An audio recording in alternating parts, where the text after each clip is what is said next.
Assalamualaikum warahmatullahi wabarakatuh. Apa kabar anak-anak? Hari ini kita akan mempelajari menyajikan gagasan melalui artikel. Nah, sebelum kita mulai, biasakan kita berdoa terlebih dahulu dan selalu menjaga protokol kesehatan supaya kita terhindar dari COVID-19. Artikel. Apa sih yang dimaksud dengan artikel? Artikel merupakan jenis tulisan yang berisi pendapat, gagasan, pikiran, atau kritik terhadap persoalan yang berkembang di masyarakat. Penulis artikel adalah seseorang atau beberapa orang yang bertindak dalam authoring sebuah artikel, penggabungan beberapa kata dalam kalimat yang menarik dan mudah dibaca sehingga membuat pembaca merasa mampu mengetahui terlebih dahulu apa yang mereka tidak tahu sebelumnya. Ciri-ciri artikel. Yang pertama, tulisannya singkat, padat, jelas, dan pembahasannya lengkap dan tuntas. Kedua, sumbernya dari fakta yang ada. Ketiga, bersifat faktual sesuai dengan data-data yang diketahui oleh si pengarang. Keempat, original. Kelima, isi yang disampaikan sesuai dengan fakta yang didapat dari narasumber dan bukan dari pemikiran penulis. Keenam, isinya bisa berupa pemaparan biografi tokoh, kisah-kisah perjalanan, argumentasi, peristiwa, atau hal fakta lainnya. Ketujuh, gagasan atau topiknya harus menyesuaikan dengan kebutuhan pembaca atau masyarakat umum. Tujuan penulisan artikel. Nah, artikel itu memiliki tujuan yang berbeda. Yang pertama, tujuan penugasan. Misalnya, seorang siswa sekolah yang diberi tujuan untuk menulis sebuah artikel. Yang kedua, tujuan informasi.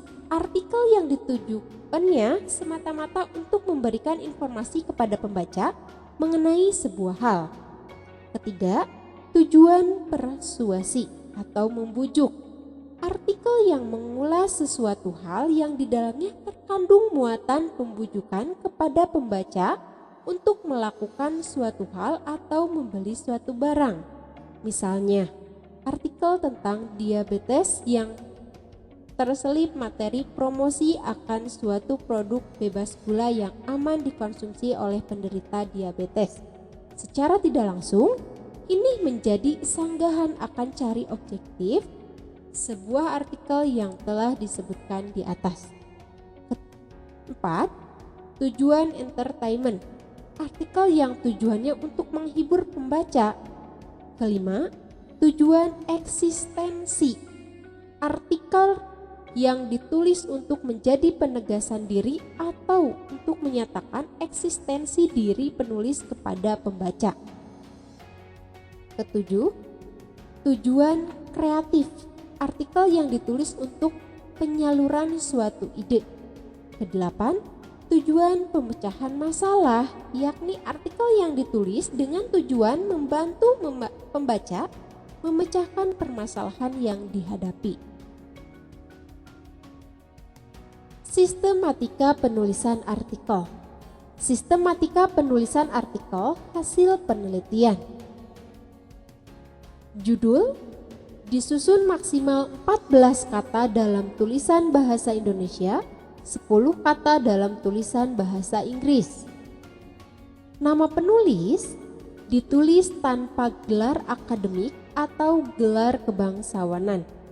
Lembaga tempat penulis bekerja ditulis dalam catatan kaki disertai alamat yang bisa dihubungi baik email, alamat kantor, ataupun rumah. Abstrak disusun dalam satu paragraf berisi latar belakang penelitian, tujuan, metode, dan hasil penelitian. Abstrak maksimal 100 kata. Kata kunci berupa kata-kata penting, kata kunci dalam tulisan. Pendahuluan berisi uraian tentang latar belakang, tujuan, manfaat, dan metode penelitian. Pendahuluan ditulis tanpa subjudul, disusun maksimal 10% dari keseluruhan tulisan. Tinjauan pustaka. hanya berisi teori yang relevan dengan penelitian, maksimal 15% dari keseluruhan tulisan. Hasil penelitian berisi uraian tentang hasil penelitian, disusun maksimal 20% dari keseluruhan tulisan. Pembahasan berisi uraian tentang hasil penelitian dan implikasi yang dihasilkan dari penelitian. Pembahasan ini merupakan inti dari artikel jurnal, disusun maksimal 50% dari keseluruhan tulisan. Kesimpulan dan saran disusun maksimal 5% dari keseluruhan tulisan. Pustaka rujukan menggunakan sumber buku dan jurnal maksimal 10 tahun terakhir. Sistematika penulisan artikel atau hasil pemikiran. Judul disusun maksimal 14 kata dalam tulisan bahasa Indonesia, 10 kata dalam tulisan berbahasa Inggris. Nama penulis ditulis tanpa gelar akademik atau gelar kebangsawanan. Lembaga tempat penulis bekerja ditulis dalam catatan kaki disertai alamat yang bisa dihubungi, baik email, alamat kantor, ataupun rumah. Abstrak disusun dalam satu paragraf maksimal 100 kata. Kata kunci berupa kata-kata penting, kata kunci dalam tulisan. Pendahuluan berisi tentang uraian latar belakang, masalah tujuan, dan manfaat ditulis tanpa subjudul, disusun maksimal 20% dari keseluruhan tulisan. Pembahasan terdiri atas beberapa subjudul berisi uraian tentang masalah yang dibahas. Pembahasan ini merupakan inti dari artikel jurnal, disusun maksimal 70% dari keseluruhan tulisan. Penutup atau kesimpulan dan saran disusun maksimal 10% dari keseluruhan tulisan. Pustaka rujukan menggunakan sumber buku dan jurnal maksimal 10 tahun terakhir. Jenis-jenis contoh artikel. Artikel deskripsi. Karangan ini memberikan gambaran tentang kasus atau situasi sehingga pembaca seolah-olah melihat, mendengar, atau merasa. Contoh deskripsi berisi fakta. Hampir seluruh pelosok Mentawai Indah ada 4 kabupaten di padang pasir. Hutan-hutan ini menyimpan ratusan jenis flora dan fauna. Hutan Mentawai juga menyimpan berbagai jenis anggrek dan fauna yang ditemukan hanya di Mentawai. Kerdil siamang dan Mentawai lutung monyet primata simakobu adalah contoh menarik untuk bahan penelitian dan atraksi. Contoh deskripsi berupa fiksi: salju, rumput tipis, berkilau dikelilingi putih orange. Bayangan matahari terbenam memantul, angin awal musim dingin berhembus dingin, bermain sisa daun gugur dan bulu coklat melompat menderaikan dari satu cabang ke cabang lain. Artikel narasi. Dalam narasi sederhana yang dikenal sebagai cerita, dalam narasi peristiwa atau kejadian secara kronologis, dalam acara tersebut ada juga pemimpin yang menangani konflik. Narasi dapat berisi fakta atau fiksi. Contoh, narasi yang berisi fakta, biografi, autobiografi, atau kisah pengalaman. Contoh narasi dalam bentuk fiksi, novel, cerpen, cerbung, atau komik. Artikel eksposisi. Esai ini berisi deskripsi atau penjelasan dari topik dalam rangka memberikan informasi tambahan atau pengetahuan untuk pembaca. Untuk memperjelas deskripsi dapat dilengkapi dengan grafik, gambar, atau statistik. Artikel argumentasi. Ini bertujuan untuk membuktikan kebenaran pendapat atau kesimpulan dengan data, fakta sebagai alasan atau bukti.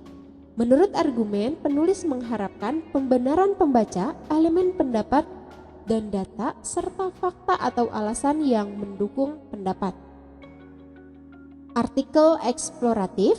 Artikel atau tulisan yang berisi ungkapan dari fakta-fakta menurut sudut pandang si penulis.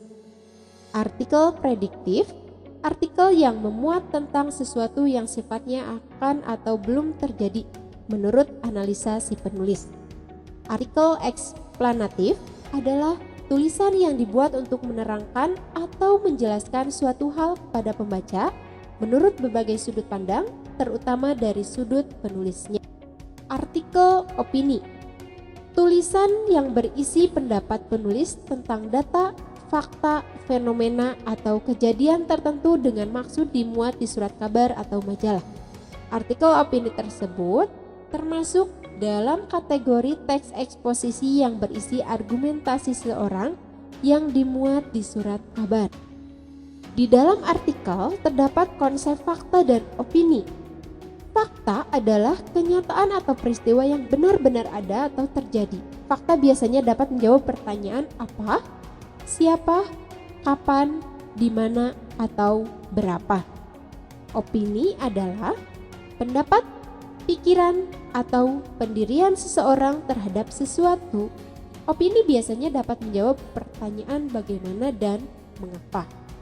3 hal utama yang perlu dipahami terkait dengan artikel opini, yakni 1.